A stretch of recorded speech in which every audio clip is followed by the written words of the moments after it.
என்னதான் நடக்குது தமிழ்நாட்டில்?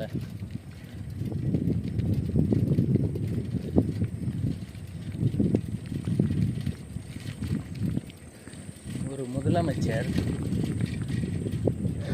மக்களால் தேர்ந்தெடுக்கப்பட்ட முதலமைச்சருங்கிறாரு. ஆனால் அடுத்த கட்சிக்காரனை அல்லு சில்லுன்னு சினிமா பட டைலாக்காக பேசிக்கிட்டு இருக்காரு. என்ன சொல்கிறது அவர்கிட்ட? அவரை வளர்த்து விட்டதில் நானும் ஒரு பங்கு இருக்குது, எனக்கும் ஒரு பங்கு இருக்குது. இப்போ தான் இன்டர்நெட்டு, இன்ஸ்டா, ஃபேஸ்புக்கு, ட்விட்டர் என்னென்னமோ ஏகப்பட்டது இருக்குது. 90s யூத்து படம் வந்ததுலேருந்து நான் அவருக்கு பெரிய ஃபேன், பிக் ஃபேன். அவர் நடித்த மொக்க படத்துலேருந்து எல்லா படத்தையும் ரிலீஸ் அன்றைக்கே போய் பார்த்துட்டு போலீஸுக்கிட்ட அடி வாங்கின நாட்கள் கூட இருக்குது.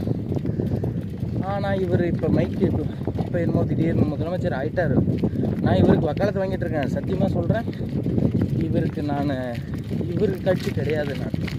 எனக்கு இவர் கட்சியை அரசியல் ரீதியாக இவர் எனக்கு பிடிக்காது. ஆனால் இவருக்கு நான் சப்போர்ட் பண்ணிகிட்ருக்கேன். ஏன்னா எந்த ஒரு மனுஷனையும் குறைச்சி மதிப்பிடக்கூடாது. இவருக்கும் ஒரு சில திறமைகள் இருக்கலாம், நல்ல ஆளுமையே இருக்கலாம். அதுக்கு ஒரு 6 மாதம் டைம் கொடுக்கணும். அது வரையும் பேசக்கூடாதுங்கிறது தான் என்னுடைய கருத்து.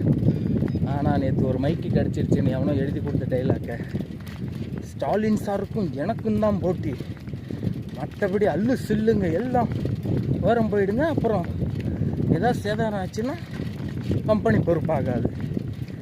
ஐயோ முதலமைச்சரே, நீங்கள் நடத்துறது மக்களுக்கான அரசியல்னு சொல்லியிருக்கீங்க. எல்லாத்துக்கும் நீங்கள் தயாராக தான் இருக்கணும்.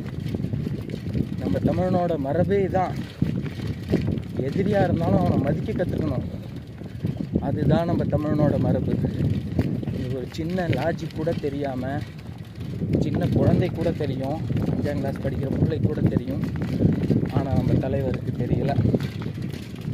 சரி, இன்னும் எத்தனை நாளைக்கு தான் ஆடுவீங்களோ ஆடுங்க, உங்களுக்குன்னு ஒரு நாடு வரும். ஆனால் திரும்பவும் சொல்கிறேன், அல்லு சில்லு இந்த வித்தை. ஆனால் இவங்களை தற்கொலைன்னு சொன்னால் புத்துக்கிட்டு வந்துருப்போம். எப்படி இவங்களை மரியாதை இல்லாமல் பேசினா மட்டும் அது தப்பு. ஆனால் நம்ம முதலமைச்சர் யாரை வேணாலும் அல்லு சில்லும்பார், மரியாதை இல்லாமல் பேசுவார். முதலமைச்சரே, வார்த்தைகளை விடுங்க, டைலாக் பேசுகிறத விடுங்க. சினிமா கிடையாது. திரும்பவும் சொல்கிறோம், இது சினிமா கிடையாது. சினிமாலாம் முடிஞ்சு போச்சு. மக்களுக்கான சேவை செய்ய தான் வந்திருக்கீங்க. 400 கோடி விட்டு வந்தேன், 1000 கோடி விட்டு வந்தேன்னு கதை சொல்லிட்டு இருந்தீங்க.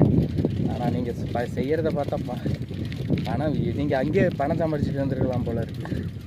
ஏன்னா மனுஷனை மதிக்க தெரியாதவங்களாம் நீங்களாம் எப்படி ஒரு முதலமைச்சராக இருக்கிறதுக்கு தகுதி இருக்கா இல்லையான்னு தெரியலையே. சரி முதலமைச்சரே,